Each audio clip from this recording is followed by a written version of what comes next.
उनके सारे जवाब देने की कोशिश की, लेकिन उससे पहले जो आपने कहा सवाल वो सही है कि क्यों लगाए। पहले ये तो क्लियर होना चाहिए कि पैसा लगाने का सही समय है भी है कि नहीं। तो नंबर 1, बाजार के लिए बजट अच्छा था, और आपके लिए, मार्केट के लिए साल की सबसे बड़ी इवेंट बजट होती है। अगर बजट आपका ठीक ठाक अच्छा निकल जाए, जो कि बाजार के लिए था ही, तो एक वो। दूसरा, आरबीआई के नए गवर्नर, उन्होंने आते ही बैंकिंग सेक्टर की समस्याओं को बहुत अच्छे से एड्रेस करना शुरू किया, सिस्टम में लिक्विडिटी डाली है। जाते जाते पिछले गवर्नर साहब ने सीआरआर कट किया था, रेट कट की शुरुआत हो चुकी है, तो पैसा भी आ रहा है बैंकिंग सिस्टम में और ब्याज दरें कम भी हो रही है। ग्लोबल टेंशन कम होती हुई दिख रही है। इसराइल हमास बंद होने के कगार पे है। रशिया यूक्रेन भी, जिस तरह से ट्रम्प साहब पूरे बाहें मतलब फोल्ड करके बोल रहे हैं कि कर दो चुपचाप, बंद हो जाओ, हो ही जाएगा। कच्चा तेल हमारा नीचे नीचे आ रहा है, इस साल का हमारा टारगेट $60 से $55 के बीच में है, तो वो भारत के लिए बहुत बढ़िया होगा। डॉलर इंडेक्स बढ़ना बंद हो गया, क्योंकि डॉलर ही सबसे ज़्यादा मुश्किल पैदा कर रहा था दुनिया भर के मार्केट्स के लिए। तो 110 के आसपास आने के बाद अब धीमे धीमे नीचे आ रहा है, 107 के आसपास हो गया। रुपया लाइफ लो पर लाइफ लो बनाने के बाद थोड़ा गिरना रुका है। तो करेंसी की रिकवरी भी काफ़ी काम की है एफआईज के निवेश के नज़रिए के लिहाज से। रिटेल इन्वेस्टर्स डटे हुए हैं, टिके हुए हैं। 26,000 करोड़ की एसआईपी लगातार आ रही है, 25,000 करोड़ से ज़्यादा की है, और उनके उत्साह और जोश और भरोसे में कहीं कोई कमी नहीं है। ये अच्छी बात है। और आखिर में सबसे बड़ी बात जिसकी वजह से हम कमज़ोर हुए, थोड़ी अर्निंग स्लो डाउन, थोड़ी जीडीपी स्लो डाउन, और कंपनियों के नतीजे जो जिस तरह से आ रहे थे, उसको देखते हुए वैल्यूएशंस बाजार के महंगे लग रहे थे।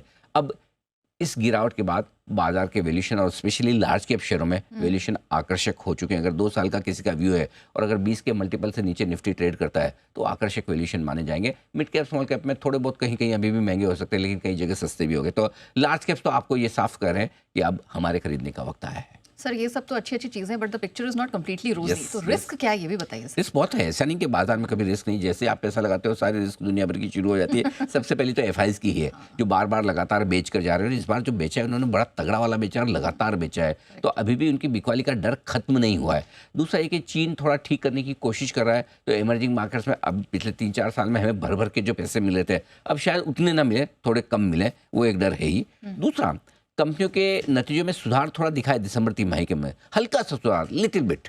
मार्च तिमाही के नतीजे अच्छे आने बहुत ज़रूरी है। अगर मार्च तिमाही के नतीजे अच्छे ना आए तो बाजार की तेज़ी बनना बहुत मुश्किल होगी। अल्टीमेटली बजाय बिना अर्निंग्स के बाजार चल नहीं सकते, क्योंकि फिर वो वैल्यूएशन आपके जस्टिफाई नहीं होंगे। इकोनॉमी की रफ्तार थोड़ी सी धीमी पड़ती हुई दिखी है, वो धीमी ना पड़े। वैसे आरबीआई की तरफ से रिपोर्ट्स भी आई हैं कि ग्रोथ के संकेत थोड़े बेहतर होते हुए दिख रहे हैं। उम्मीद करें अब सरकार फुल एक्शन मोड में आ रही है कैपेक्स वगैरह को लेकर, तो हो सकता है। और आखिर में जो ट्रम्प साहब हैं, वो कब आंख खोल लेंगे उनका भरोसा नहीं है। मतलब उनका तीसरा नेत्र जब खुल जाए, टैरिफ वॉर एक बड़ी चिंता है थोड़े समय के लिए।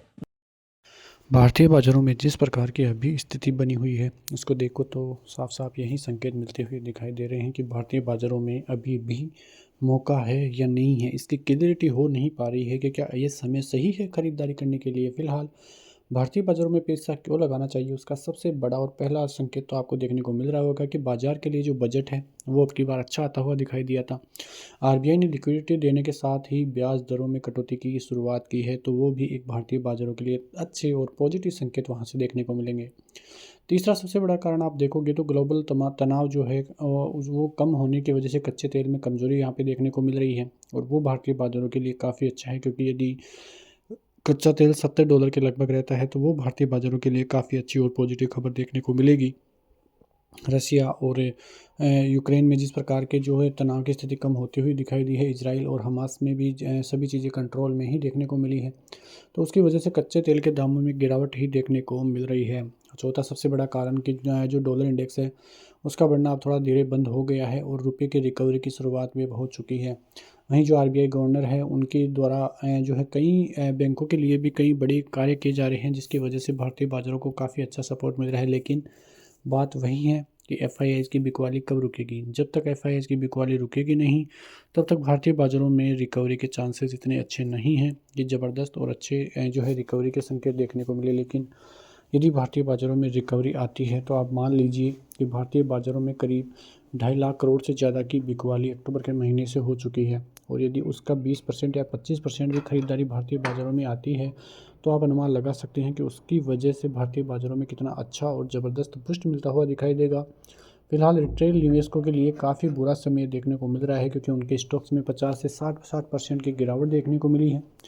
और यदि इस गिरावट के बीच उनको लॉस होता हुआ दिखाई दे रहा है तो वो उनके लिए खतरा ही देखने को मिल रहा है। अब जो लॉन्ग टर्म के निवेशक हैं उनके लिए कोई बड़ी बात नहीं है, लेकिन जो शॉर्ट टर्म निवेशक हैं उनके लिए काफ़ी ज़बरदस्त फसावट देखने को मिल रही है, क्योंकि उनके स्टॉक्स में करीब 40-40, 50-50% तक की गिरावट देखने को मिल रही है, जो एक उनको बहुत ही बड़ा झटका लगता हुआ दिखाई दिया है। अब देखना यह है कि भारतीय बाज़ारों में रिकवरी कब आएगी, लेकिन जब रिकवरी आएगी तो वो इंडियन मार्केट्स के लिए काफ़ी ज़बरदस्त और बड़ी रिकवरी देखने को मिलेगी।